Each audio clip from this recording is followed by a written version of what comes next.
Hi everyone, once again, Spotlight comes your way from the Daily Tribune studios here in Makati City.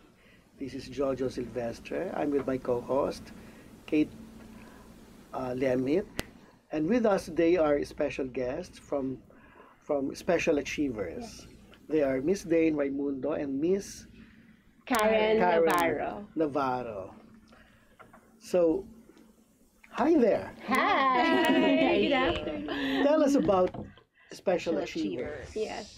Special. What's your position there? I'm a co-founder and executive director of Special Achievers. Okay, so siya po ang starring, siya ang co-star. Yes. Okay. Special Achievers is an NGO which helps Look there. children and youth with disability reach their full potential. So we have two programs. The first program is Expression, where we showcase the abilities and the works of artists or children with disability. And the next program is mentorship. So we do training. So we try to give and train kids, put them into art programs, and then try to teach them different skills that will help them, equip them in life. Yeah. Actually, so they're co-stars because they're co-founder. Yes, just like that. Yes. Yeah, I stand correct. So tell me how you founded Special Achievers. So what were the circumstances? Teacher Karen, Special Achievers is Teacher Karen's brainchild, so she can discuss it further. Actually, it's very personal. And I was telling you nga a while ago, it's really a passion project for all of us for the last 6 years. Because I'm an occupational therapist and I work with children with autism, children with Down syndrome. I have this patient since I started seeing him when he was 2 until then, at the time until he was 7, and when he was 7 years old, after 5 years of therapy, parang I saw na nagpa-plateau na yung skills niya. Tapos I was thinking, what else can I do for this child? And I see him every week, once a week, twice a week for occupational therapy. And then I realized na magaling pala siya mag-drawing. Kasi in therapy, we will move for 40 minutes to 45 minutes before he'll sit down for 10 minutes. But when he's drawing, I saw that he can sit down for the whole hour. And that's a big thing for him already. So I was telling the mom, pwede ba po mag-training siya sa arts? Kasi ang ganda ng focus niya talaga eh. At saka ang haba ng sitting span niya pag nagdo-drawing siya. And the mom complied naman. After 2 years, nagpe-painting na siya. Tapos ang ganda-ganda na ng works niya. Tapos sabi naman ng mom niya, anong gagawin natin ngayon? Ang rami-rami na naman painting sa bahay. So that's when I worked with Dean and the other co-founders. And I told them, can we start an NGO? How about we just start putting the artwork in a canvas bag and then sell it. Kasi ayaw magbenta ng mom niya ng painting. Kasi nga at that time, sobrang precious yung painting for them. Pero ngayon, gusto na nila magbenta kasi punong-puno na ng bahay, yung bahay nila ng painting.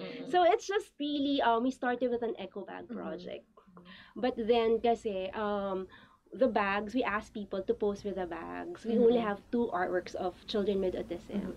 And the people, ang ganda ng response. People will bring it to London, to US, to Japan. And we have several, ang tawag namin, post for a cause from people from all over the world. And then the media, like this, so they featured us. And then one of the bags was gifted to an owner of a pharmaceutical company, and she said, you have other artists ba? Let's feature more artists, and I want more artworks.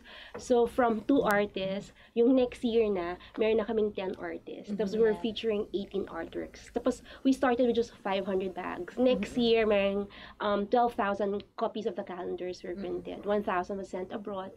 11,000 were distributed to doctors all over the Philippines. What do you mean 10 artists? These are all children with disability. with special needs. Yes. How do you gather them? I mean, do you have a classroom? Do you have a workshop? Or For the expression program, we look for artists na magaling na po talaga sa ginagawa nila. So we call for artworks because there are a lot of children with autism are really good with painting and visual arts. So we called for artworks. And then also we have, I'm a consultant in a clinic. Dane has her own clinic. So our community is really small, so we look in our community, we ask the parents, we ask our co-therapists if there are artists with disability. Tapos qualify po yon. Like, we got a truck, literally, we got a truckload of artworks. Yeah. Isang buong truck Yeah. na artworks. And then from like 1,000 artworks, we chose 18. We had to review the artworks Yeah. and then we chose. What were their common themes? If we may It's ask? really different eh, no? Yeah. It varies eh. Iba nature, Yeah. iba abstract. There's a lot of kids na gusto animals. So animals lang. We recently joined a Paralim Art World Cup in Tokyo. Ang theme namin dance. But this artist, gusto niya lang talaga animals. So, meron siyang hippo na nagda-dance. Kasi dapat, Yeah. dapat animal lang. Pero like, Yeah, iba-iba. meron cartoon characters. Yeah. Usually, certain interests. Yeah. Kung ano yung particular interest Interest nila. nila. Like, meron kaming artist, gusto niya lang Disney. Anything Disney. Disney. Eh, meron kaming Peace for a Cause project. So, dapat anything related to peace. So, meron kaming mga selection. Tapos, meron siyang nakuha na parang light na nasa lake. Sabi niya kasi it's near raw Tangled. Yeah. Kasi there's that scene where there are Tangled. lamps. Yeah. Pero whatever, basta they will always connect it to something they love. Yeah, they like, yeah. And then from there, we developed the mentorship program because we wanted to bring it to communities and bring it to public schools because we were thinking that this can also be something helpful for children in a SPED program. So teacher Karen contacted San Antonio National High School and they were they graced us with, they said yes. That's in Makati. Yes, in Yes. Makati. And then we told them that we're going to do this pilot run of our program. So our program is in 5 areas. So we had dancing, we had music, theater arts, visual arts, and then chocolate making for culinary arts. So we just really wanted to put arts into the kids' lives. Pero kasi, ang thrust nga ng special achievers is to hone the strength. So, let's focus on what the child can do rather than what they can't do. Because most of the time, you always focus on the limitations. Hindi niya kaya to. Yeah. Focus natin to para magawa niya. Pero paano naman kung so it would work for them pala na something that can help them with life skills and at the same time be a source of income later on.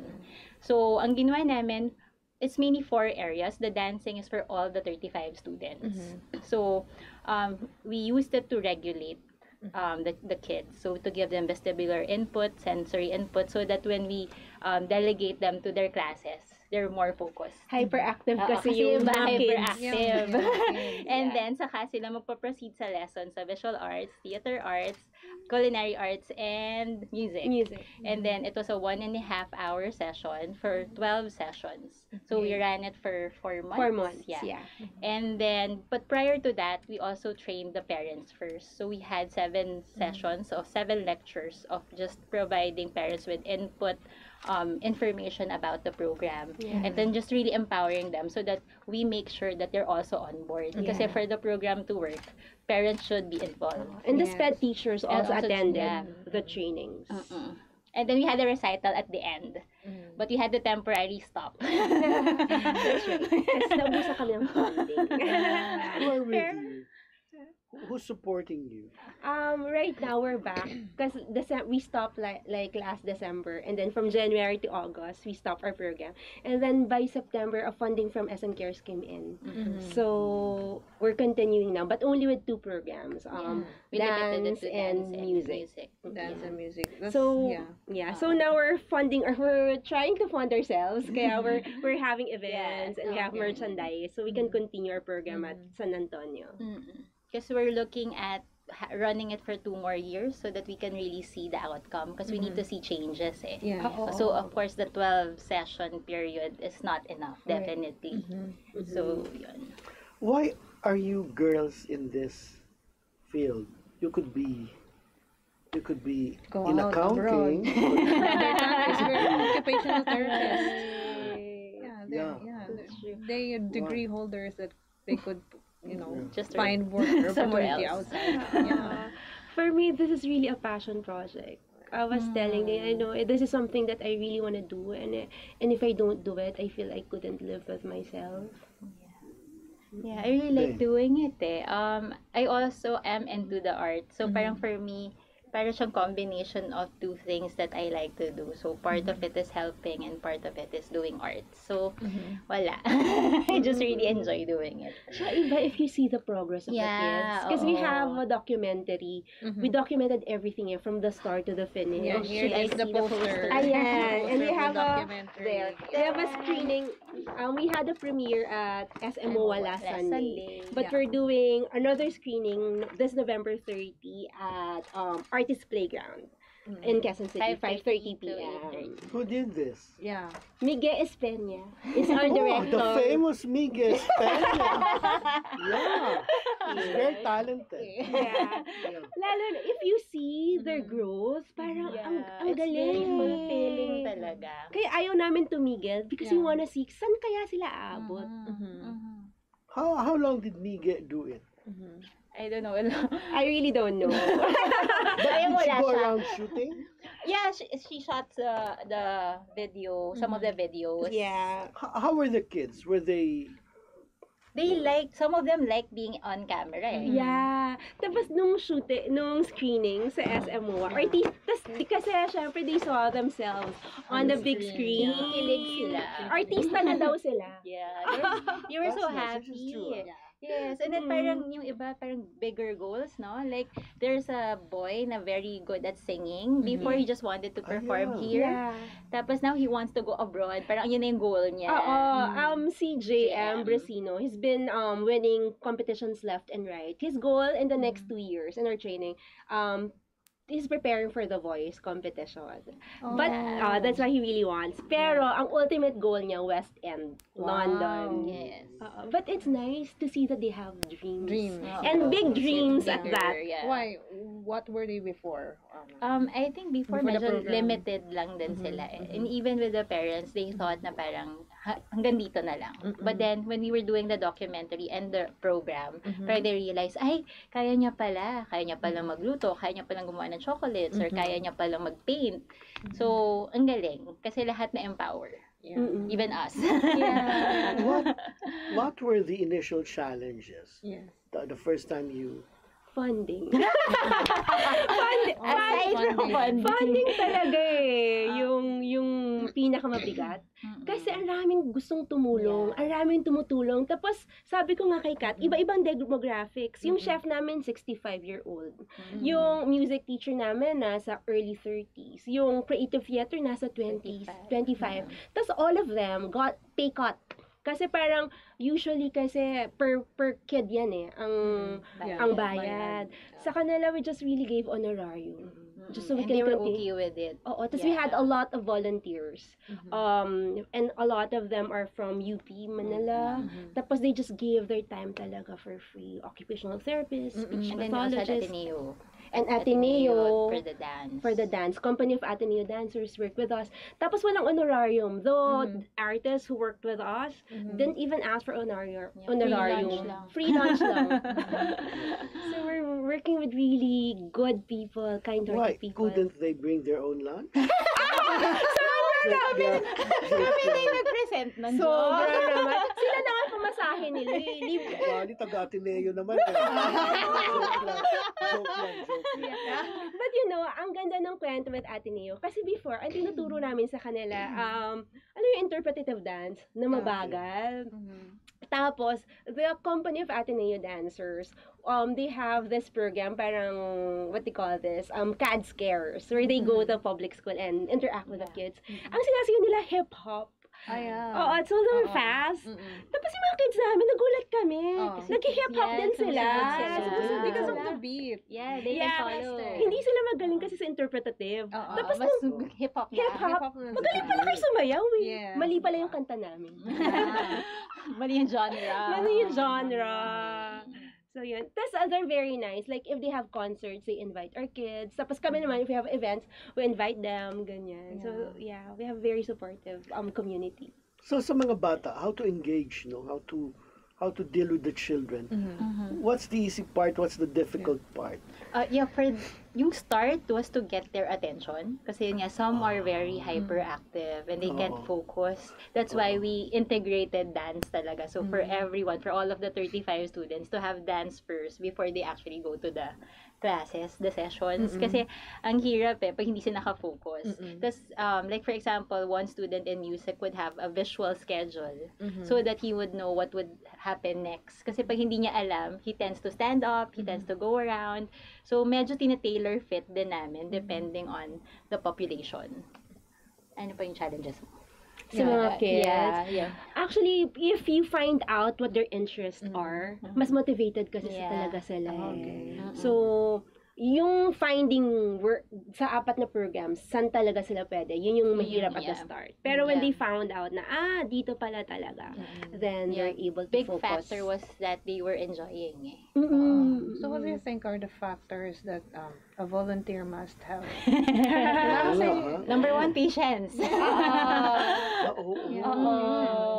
Definitely patience. Kasi iba yung, like I was telling you, with a company of Ateneo dancers, 1 hour lang, gets na nila yung whole dance routine. Our kids, 20 hours to perfect the dance routine. So patience. and then love. We're so surprised that Glyza De Castro, she's a celebrity, just reached out to us for the premiere of Posible. And then she didn't ask for anything. She was just supportive. If it's something that you really like to do, to help children with special needs, and even Timmy Cruz from the very start, she was even our mentor. Tapos siya yung nagpapunta sa bahay niya, siya pa nagsundo sa amin, siya pa yung gumastos. Basta lang you have a heart to help and a heart to understand and accept children with disability.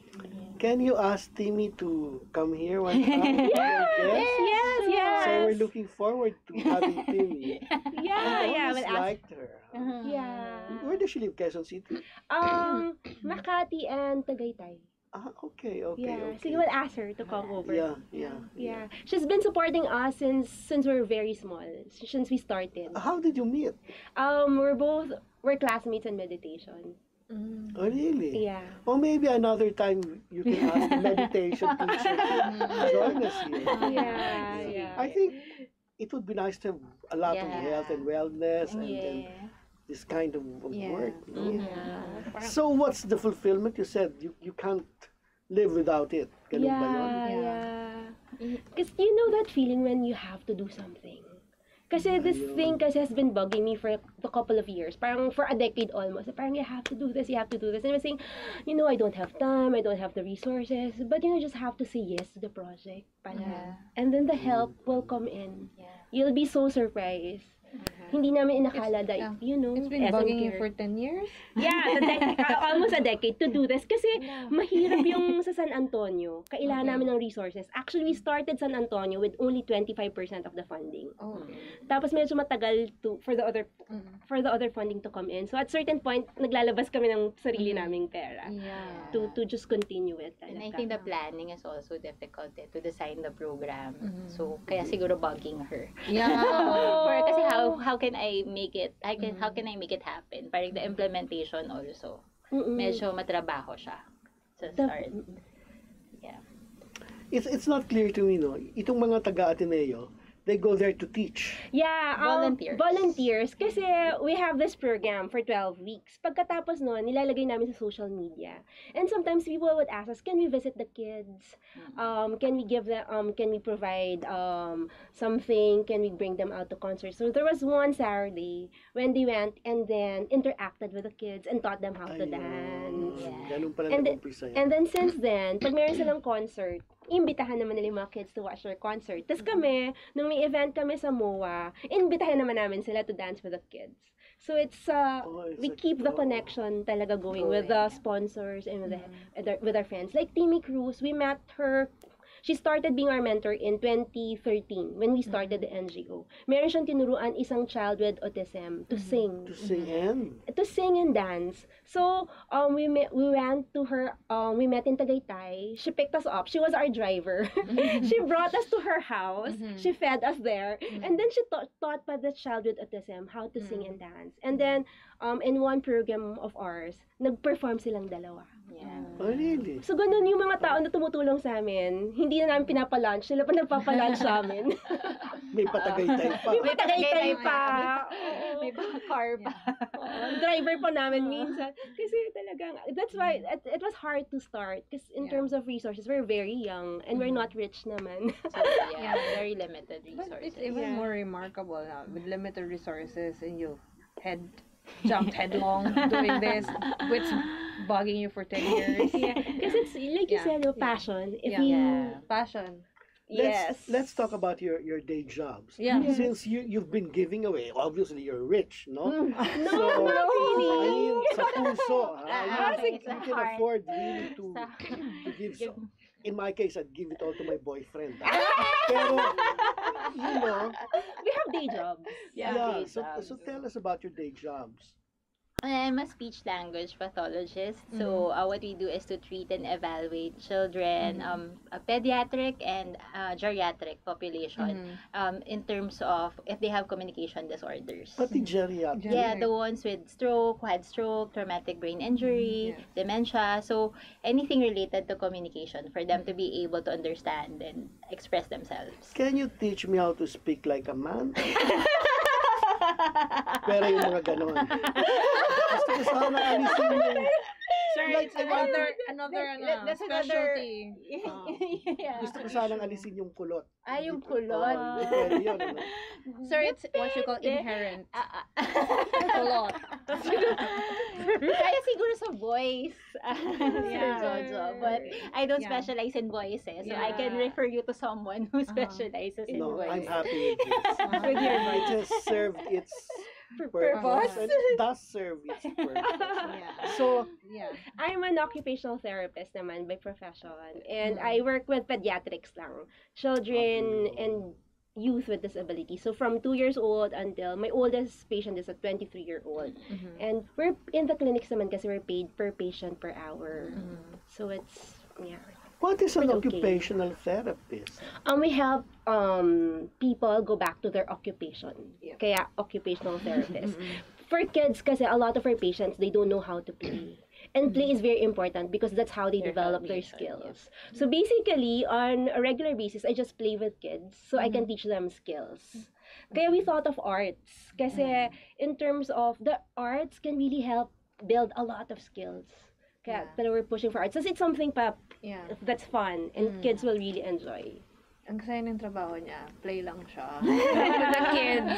Parang Pero yung ibang kids, may goals yun. may goals. May Tas, goals. yung ibang kids kasi, syempre, at the start, hindi pa sila regulated. So there are behavior issues. Behavior issues na nababato na ng stapler, ng table.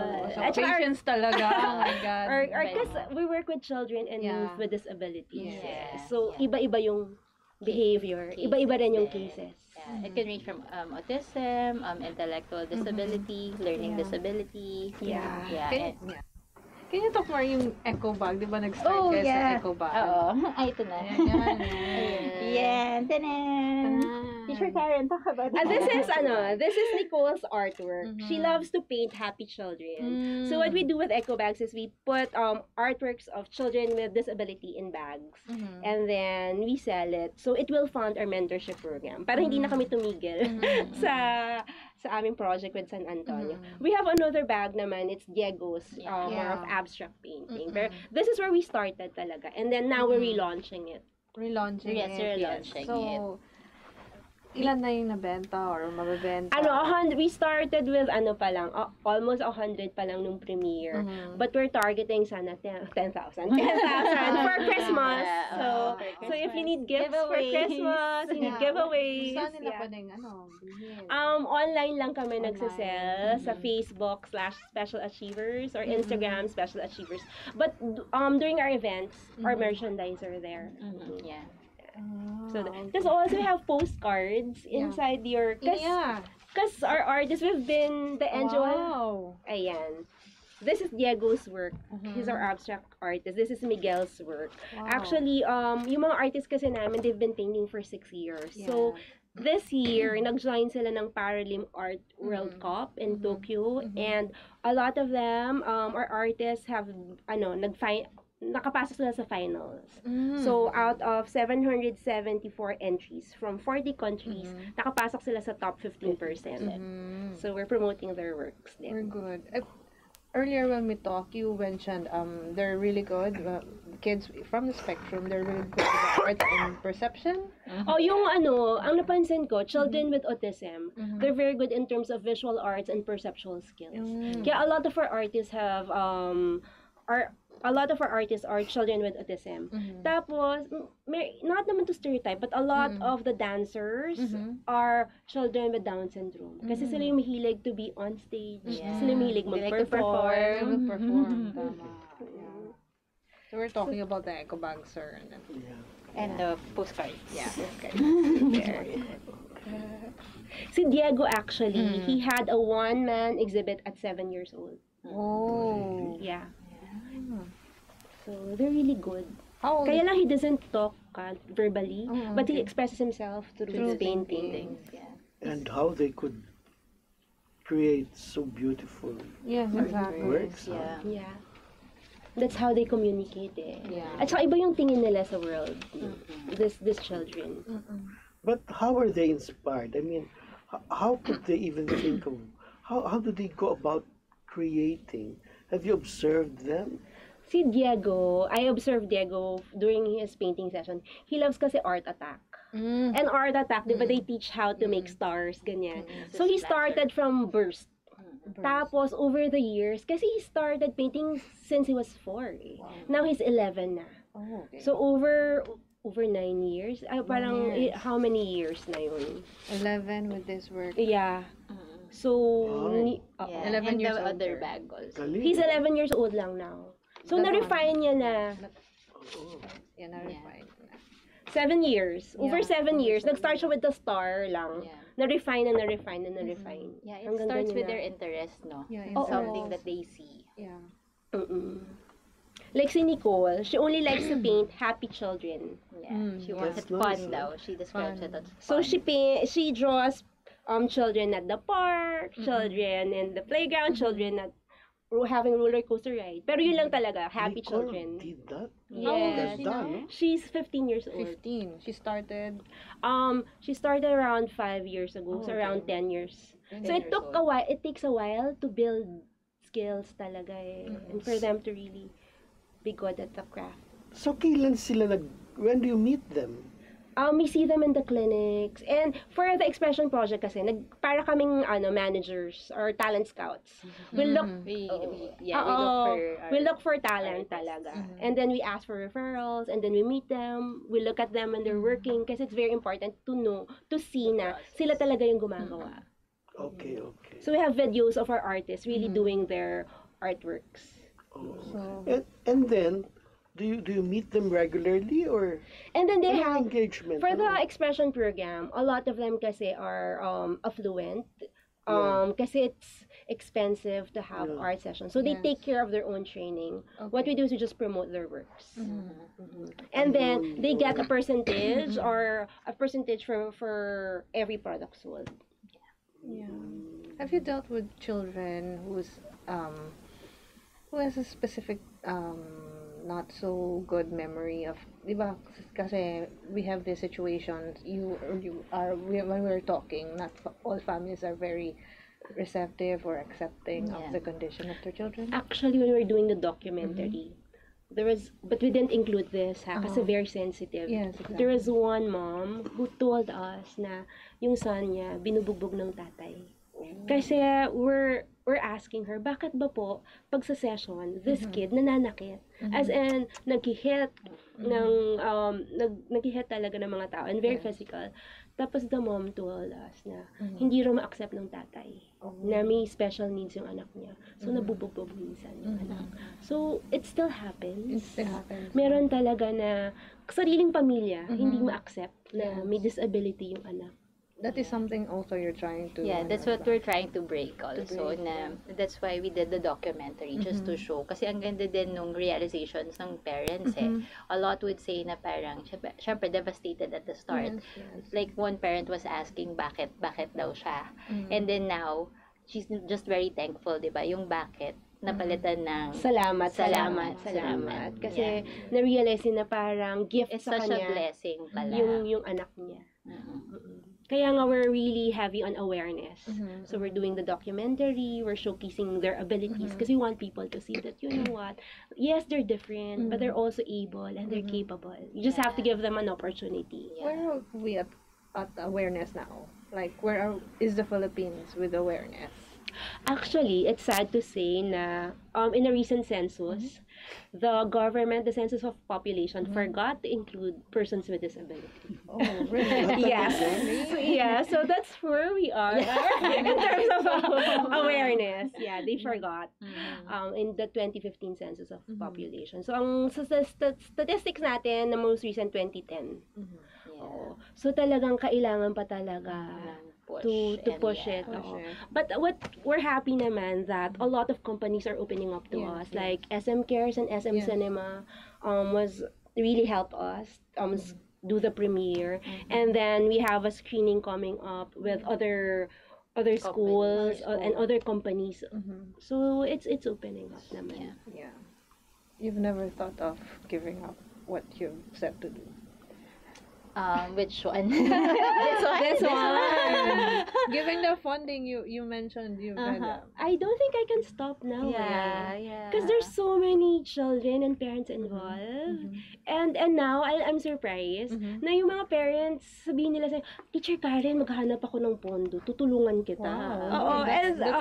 So, That's good. at saka, yung mga kids, yung dream nila ngayon, kasi di ba naka-perform nila si Glyza De Castro. Yes. So, sa kanila parang shook crow sila. I don't know what that means. Millennial term. Na-shock sila because they perform it as celebrity. Pero, sa susunod daw, pwede raw sa Korea at saka Blackpink naman. Wow. Blackpink.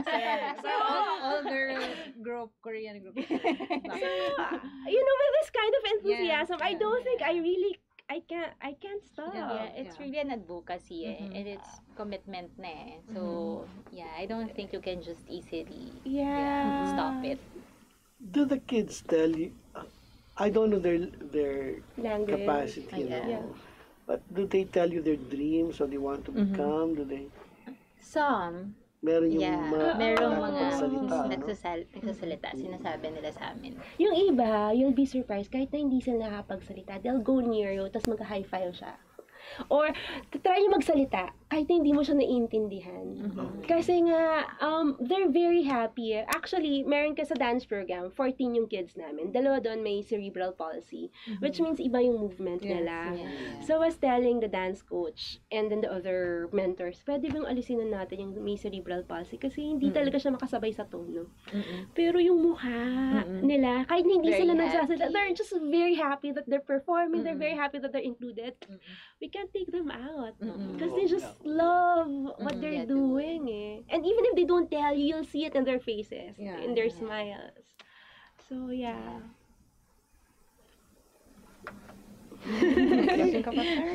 No, I think we've just about covered everything. No? Yeah. Although I'm sure there's a lot more to be said of the kind of work that you do. The country should be grateful to you. I mean, the parents, the children. It's an honor. We are happy that some people take time. They go out of their way to do this and even spend. No. Yeah. You are to be commended. Thank you. Thank you. It's our honor.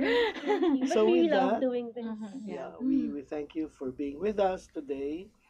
So thank you so much. This is Jojo Sylvester with Katli Amit saying thank you for this wonderful afternoon. Thank you to Karen Navarro. And Danielle. of Raymundo. Special achievers. Yes. Thank you. Thank you so Thank much. you. Thank you for having us. Thank you.